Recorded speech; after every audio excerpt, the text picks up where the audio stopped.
Hello दोस्तों, कैसे हैं आप लोग। स्वागत है आप सभी का अनुपम एडवर्स पे। और आज की वीडियो में हम आप लोगों से वो क्या कहते हैं जानने वाले हैं। हम लोग मैं आपको बताने वाला हूँ fine structure of gene. Fine structure of gene BSc के बच्चों के लिए ये वीडियो रहेगा जो लखनऊ यूनिवर्सिटी में पढ़ रहे हैं। लखनऊ यूनिवर्सिटी के सिलेबस के अकॉर्डिंग और जिस भी सिलेबस में ये है उन सब के अकॉर्डिंग रहेगा, लेकिन मैं मेनली जो है लखनऊ यूनिवर्सिटी के सिलेबस के अकॉर्डिंग ही अपने चैनल पे वीडियोस आपको बनाता हूँ, पढ़ाता हूँ। ठीक है। इस पर्टिकुलर वीडियो में हम बात करेंगे फाइन स्ट्रक्चर ऑफ जिन की। काफ़ी बड़ा टॉपिक है ये, तो ये पूरी की पूरी प्लेलिस्ट रहेगी दोस्तों। इसमें छोटे छोटे पार्ट्स में मैं इसमें कवर करने वाला हूँ। 8 मिनट 10 मिनट मैक्स 20 मिनट तक के वीडियोस इस प्लेलिस्ट में आपको मिलेंगे, और वन बाय वन मैंने एक एक टॉपिक इस प्लेलिस्ट में कवर करा रहेगा। आप लोगों को कोई दिक्कत नहीं आएगी और बहुत ही आसान और सिंपल लैंग्वेज में आपको समझाने वाला हूँ। ठीक है। फाइन स्ट्रक्चर ऑफ जीन हम इसमें समझने वाले हैं इस पर्टिकुलर वीडियो में। ठीक है। तो ये पहला वीडियो है, इंट्रोडक्शन वीडियो है इस प्लेलिस्ट का। ठीक है। बेसिकली जीन का हम इसमें स्ट्रक्चर समझेंगे कि जीन का स्ट्रक्चर और डिटेल में क्या क्या होता है, कैसा होता है। फाइन स्ट्रक्चर मतलब जीन जो स्ट्रक्चर आप अपने स्कूल में पढ़ के आए हो उससे थोड़ा और हम लोग डीप जाएंगे। ठीक है। इसके स्ट्रक्चर को थोड़ा और डीपली समझेंगे। बीएससी में थोड़ा सा डीपली जाना है, इसके स्ट्रक्चर को हम थोड़ा और डीपली समझेंगे। तो सबसे पहले आप लोगों ने अपने स्कूल में पढ़ा होगा कि जीन क्या होता है। क्या होता है जीन, बताइएगा कमेंट सेक्शन में। ठीक है। यह आपका डीएनए है, इसमें ये बीच में आपके जो हैं स्ट्रैंड्स हैं। ठीक है। अब व्हाट इज जीन। डीएनए का एक छोटा सा सेगमेंट जीन कहलाएगा। ठीक है। डीएनए के एक छोटे से हिस्से में, या कहूँ छोटा सा हिस्सा, छोटे से हिस्से को हम जीन कहते हैं। उस छोटे से हिस्से में क्रोमोसोम प्रेजेंट रहेगा और उस क्रोमोसोम के लोकस पे आपको जीन देखने को मिलेगा। ठीक है। तो ये जो छोटा सी जो पार्ट है जो क्रोमोसोम पर है, या कहूँ डीएनए का जो सेगमेंट है, ये एक हेरिडिटरी यूनिट होती है। एक हेरिडिटरी यूनिट मतलब एक हेरिडिटरी पार्ट होता है। ठीक है। जो हेरिडिटरी वाले मैं कहूँगा कि प्रोसेस को परफॉर्म करता है। हेरिडिटरी मतलब जो कैरेक्टर्स हैं, कैरेक्टर्स को ट्रांसफ़र करने के काम को हेरिडिटरी बोलते हैं। ठीक है। तो अब ये बात यहाँ पे मैं ये कहने जा रहा हूँ कि हेरिडिटरी यूनिट है, या फिर मैं कहूँ हेरिडिटरी पार्ट है, जो हेल्प करता है पेरेंट्स के कैरेक्टर्स को ट्रांसफ़र करने में उनके ऑफस्प्रिंग्स में, उनके बच्चों में। ठीक। आइए इसको लिखिए। इस छोटे से पार्ट में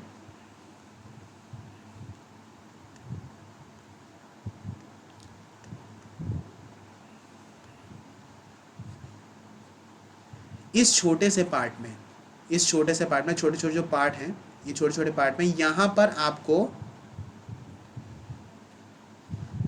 क्रोमोसोम देखने को मिलता है।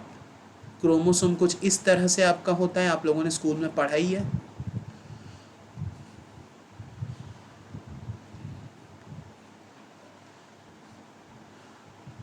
ठीक है। और ये वाला जो हिस्सा होता है, ये वाला जिसको मैं हाईलाइट कर रहा हूँ, इस हिस्से को हम कहते हैं लोकस।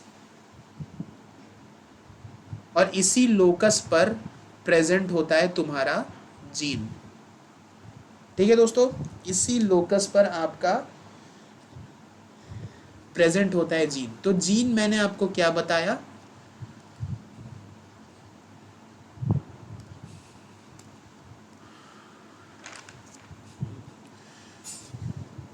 ये एक हेरिडिटरी यूनिट होती है।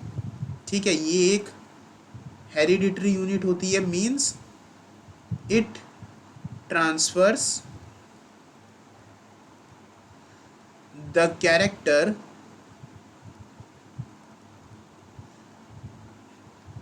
From parents to offsprings. ठीक। पेरेंट्स टू ऑफस्प्रिंग्स, या इसको हम ऐसे भी बोल सकते हैं, transfer characters from one generation to next generation. ऐसे भी लिख सकते हैं आप इसको, फ्रॉम वन जनरेशन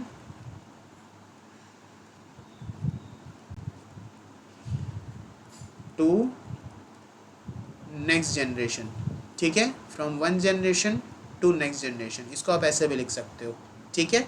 अब नेक्स्ट वर्ड, नेक्स्ट जो टर्म है जो इसमें आपको समझना है, दैट इज म्यूटेशन। म्यूटेशन का मतलब होता है दोस्तों, जब कुछ सडन चेंज आए, अचानक चेंज आए, बिन बताए, बिन बुलावा, या कहूँ कि बिन बुलाए चेंज आए, है ना। Mutation means sudden change.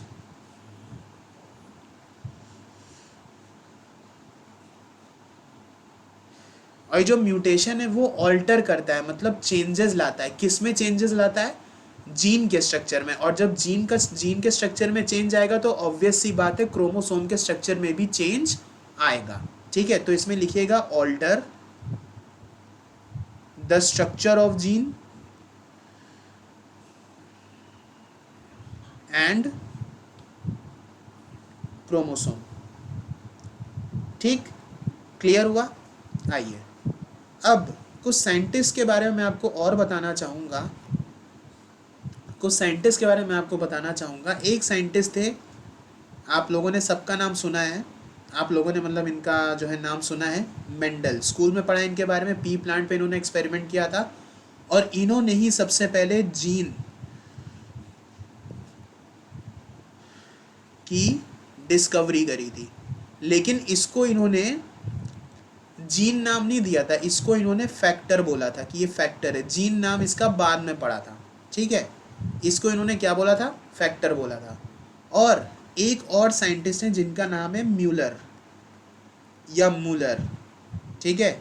Muller जो हैं, इन्होंने म्यूटेंट जीन को क्लासिफाई किया था, मतलब ऐसे जीन जो म्यूटेशन करते हैं वैसे जीन्स को इन्होंने अच्छे से इन्होंने क्या किया? क्लासिफिकेशन किया, ठीक है। तो इसमें ये आएगा क्लासिफाइड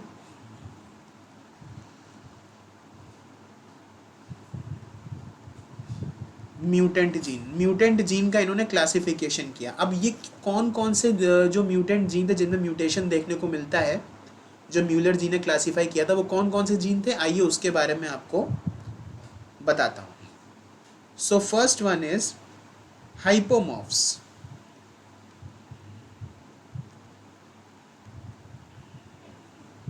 हाइपोमॉर्फ्स, हाइपोमॉर्फ्स में आप लोग लिखिए, हाइपोमॉर्फ्स में आप लोग लिखिए कि ये सेम इफेक्ट करते हैं, जैसे सेम इफेक्ट इसमें देखने को मिलता है जो इफेक्ट आपको स्टैंडर्ड जीन में देखने को मिलेगा। Same effect as standard gene, but लेकिन जो इसमें फिनोटिपिक एक्सप्रेशन है वो लेस इफेक्टिव होगा।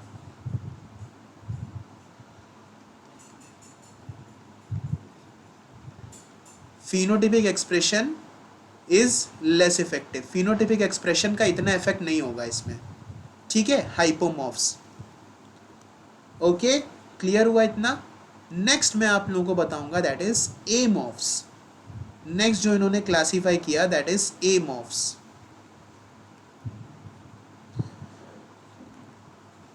एमॉर्फ्स क्या है? एमॉर्फ्स क्या है? Less effect than standard gene, less effect than standard gene. SG मतलब स्टैंडर्ड जीन।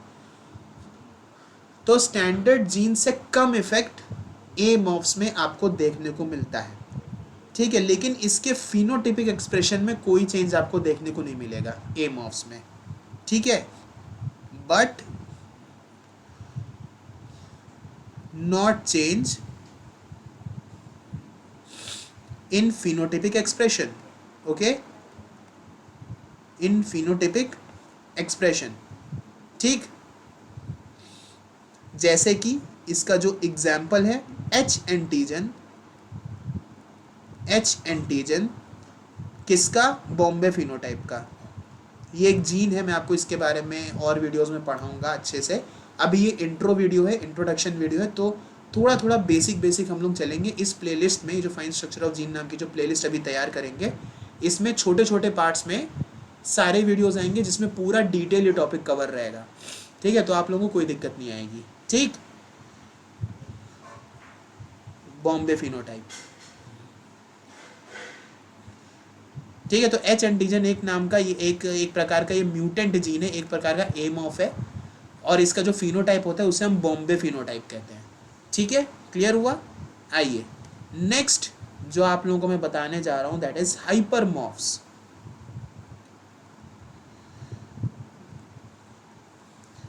हाइपर हाइपरमॉर्फ्स। अब हाइपरमॉर्फ्स में स्टैंडर्ड जीन से ज्यादा इफेक्ट, ग्रेटर इफेक्ट आपको देखने को मिलेगा।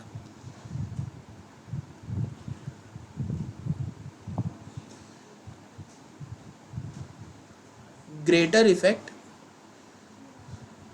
देन स्टैंडर्ड जीन, और ये इसमें बहुत ही ज़्यादा फिनोटिपिक चेंज, फिनोटिपिक एक्सप्रेशन में बहुत ही ज़्यादा मात्रा में चेंज आपको देखने को मिलेगा। फिनोटिपिक एक्सप्रेशन में बहुत ही ज़्यादा हाई अमाउंट में चेंज आपको देखने को मिलेगा।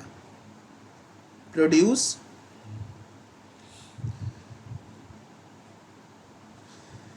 Much phenotypic change. ठीक है, produce much phenotypic change, produce much phenotypic change, produce होता है इसमें मच फिनोटिपिक चेंज, थोड़ा सा ज़्यादा फिनोटिपिक चेंज आपको इसमें देखने को मिलता है हाइपरमॉर्फ्स में। नेक्स्ट मैं आप लोगों से बात करूंगा दोस्तों एंटीमॉर्फ्स के बारे में। एंटीमॉर्फ्स,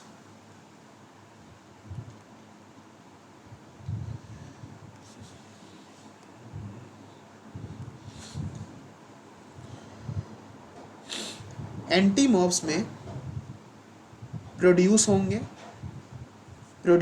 फिनोटिपिक इफेक्ट, फिनोटिपिक इफेक्ट यहाँ पे प्रोड्यूस होंगे।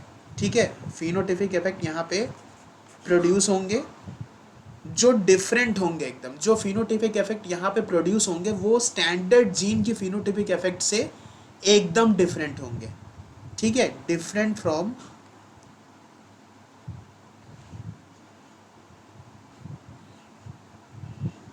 Standard gene. और इसमें जो एग्जाम्पल आपको देखने को मिलता है दैट इज बार लोकस। किसका बार लोकस?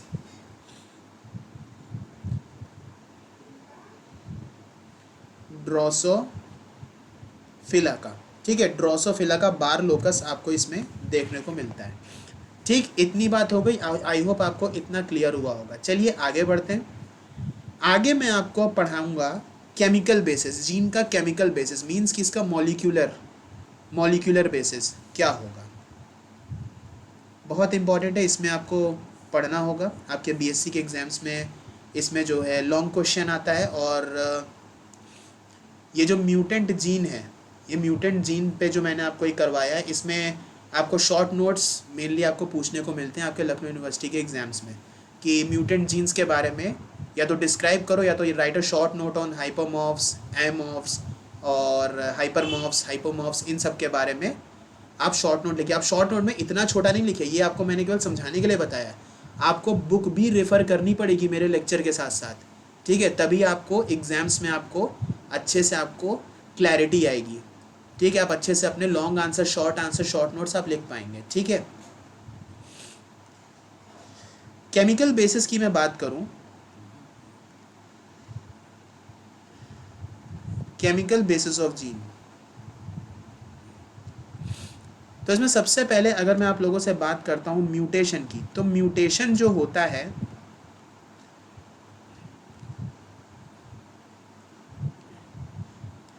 वो डीएनए के सिंगल बेस पर होता है, ऑन सिंगल बेस। जो बेस पेयर्स होते हैं ना, जो बेस पेयर्स आप लोगों ने पढ़ा होगा, उसी सिंगल बेस पर, किसी एक बेस पर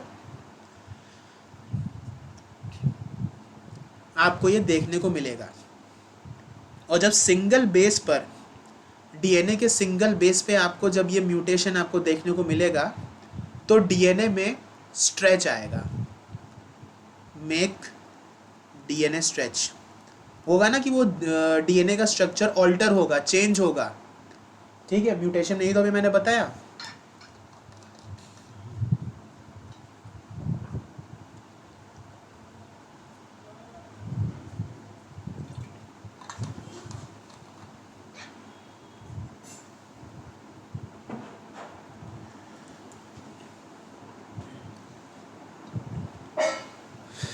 ठीक, क्लियर इतना?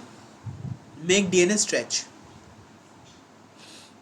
और नेक्स्ट एक टर्म इसमें आपको देखने को मिलता है, that is recombination.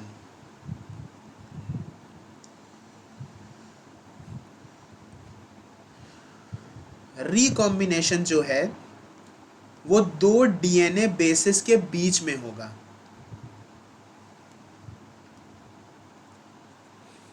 Between two DNA basis, दो डीएनए बेसिस के बीच में होगा। ठीक, अब इससे रिलेटेड कुछ हाइपोथेसिस है, कुछ साइंटिस्ट ने हाइपोथेसिस दी है, उसके बारे में आपको जानना चाहिए। आइए नेक्स्ट मैं आपको बताऊंगा hypothesis.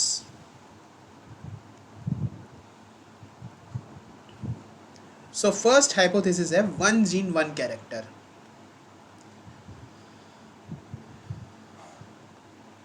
One gene one character मतलब एक जीन में एक ही कैरेक्टर होगा। और ये हाइपोथेसिस किसने दी? डी व्राइज ने। कब दी? 1951 में। ठीक है, और नेक्स्ट जो हाइपोथेसिस है वो है वन जीन वन फंक्शन। एक जीन में एक ही फंक्शन होगा। ठीक है, ये हाइपोथेसिस है, जस्ट इन्होंने कह दिया, कोई एक्सपेरिमेंटल प्रूफ नहीं किया। हाइपोथेसिस का मतलब किसने क्या स्टेटमेंट दी। ठीक, इन्होंने बस एक हाइपोथेसिस दे दी, एक थ्योरेटिकल बात बोल दी। ठीक है,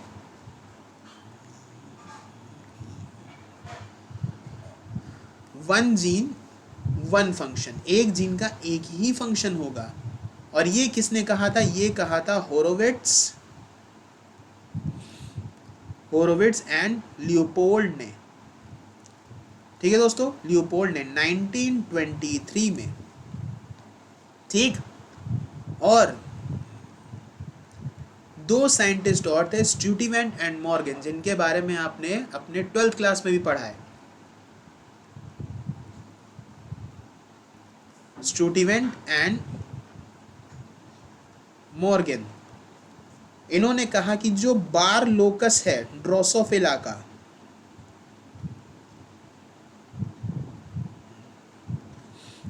जो ड्रोसोफिला का जो बार लोकस है उसमें more than one functional and recombinational units आपके प्रेजेंट होते हैं। यूनिट यहाँ पे जीन की बात हो रही है। More than one functional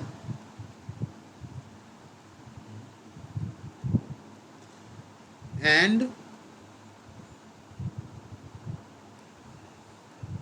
रिकॉम्बिनेशनल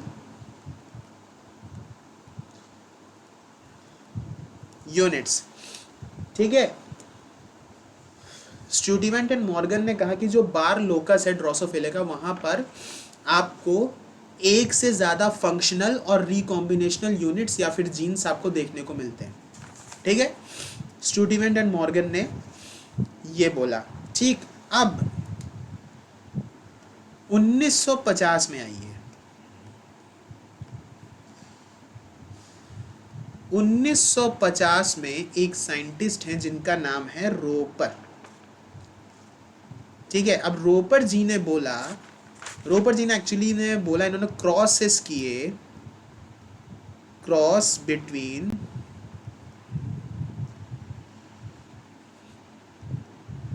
different biotin requiring mutants।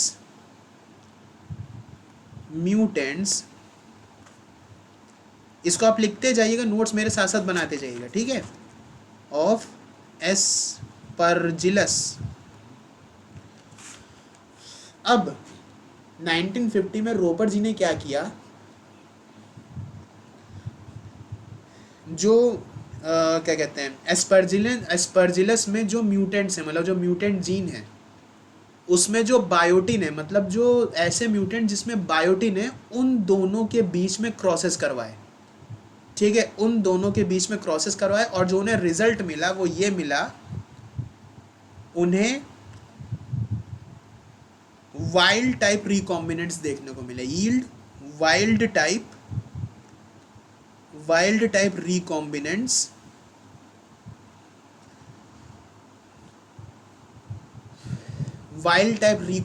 आपको देखने को मिले जब इन्होंने क्रॉसेस किए। क्लियर हुआ? इतना समझ में आया? चलिए नेक्स्ट है, नेक्स्ट जो आपके साइंटिस्ट हैं दैट इज बेंजर।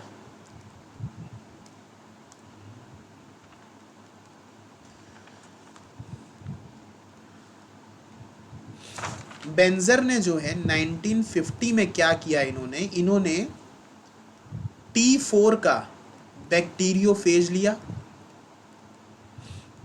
ठीक है, T4 के बैक्टीरियोफेज में इन्होंने एक फाइन स्ट्रक्चर डिस्क्राइब किया। फाइन स्ट्रक्चर डिस्क्राइब किया या मैं कहूं कि देखा, एक जेनेटिक रीजन का मतलब एक ऐसी जगह, एक ऐसा रीजन जहां पे जीन प्रेजेंट है, या सीधा आप कह सकते हो फाइन स्ट्रक्चर जीन का भी देखा, लेकिन जेनेटिक रीजन लिखोगे तो ज़्यादा अच्छा आपका आंसर लगेगा, है ना। बीएससी में ऐसा कुछ होता ना कि सिंपल वर्ड्स पसंद नहीं आते एग्जामिनर को, थोड़ा सा स्टैंडर्ड टाइप आप लिखते हैं ना अपना आंसर, और थोड़ा अच्छी हैंड राइटिंग में, शॉर्ट नोट्स हो, लॉन्ग आंसर, शॉर्ट आंसर, कोई भी, और डायग्राम एकदम खूबसूरत बनाते हैं। एक एक जो है पार्ट अगर आप डिस्क्राइब करते हैं, एक एक चीज़ डिस्क्राइब करते हैं, एग्जामिनर को बस क्लियर होना चाहिए कि हाँ आपको कॉन्सेप्ट क्लियर है, आपको अच्छे से क्लियर है, और आपने लिखा भी, डिस्क्राइब भी बहुत अच्छे से किया है, तो नंबर बहुत अच्छे मिलते हैं। ठीक है, हर सेमेस्टर में आपको ऐसे करना होगा। ठीक है, जूलॉजी में बता रहा हूँ, I don't know about botany and I don't know about chemistry. Zoology related आपको मैं बता रहा हूँ, धीरे मैं बीच में जैसे टिप्स भी देता रहता हूँ ताकि आप लोगों को हेल्पफुल हो जाए। ठीक है, जेनेटिक रीजन आपने इसमें जो है इन्होंने देखा, इसमें इन्होंने 3 जीन्स देखे। ये जेनेटिक रीजन में 3 तरह के जीन इन्होंने देखे। फर्स्ट वन इज सिस्ट्रॉन,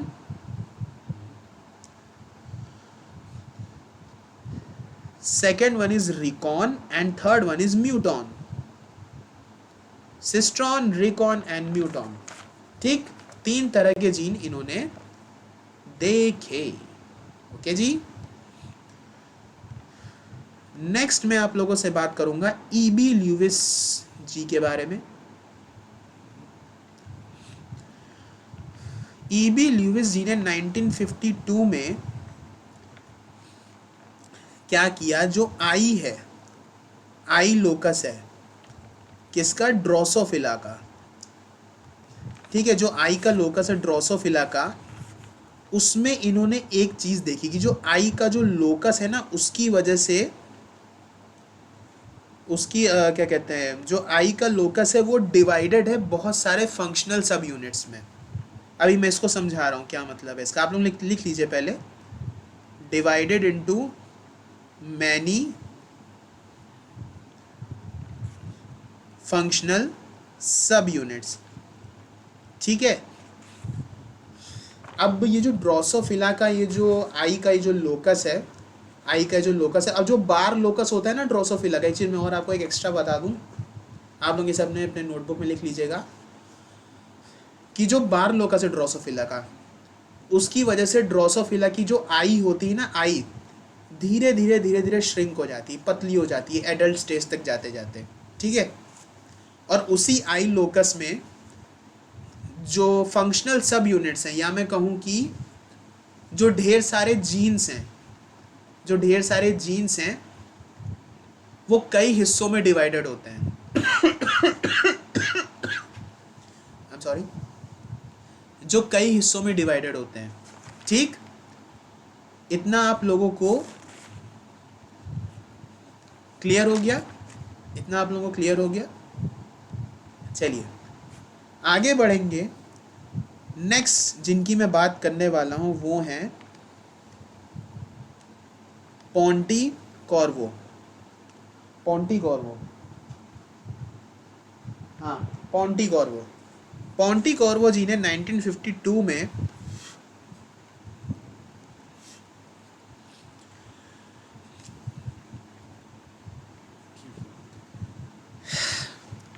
पोंटीकॉर्वो ने 1952 में क्या किया था, इन्होंने कहा कि जो जीन है उसमें अरेंजेबल म्यूटेबल साइट्स होती हैं, between which recombination can occur.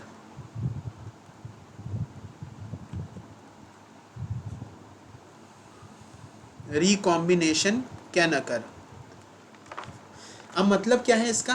पोंटिकॉर्वो जी ने ये बोला कि जो जीन है उसमें बहुत सारी ऐसी जगह होती हैं जो म्यूटेशन के लिए कैपेबल होती हैं और बहुत अच्छे से ये अरेंज होती हैं।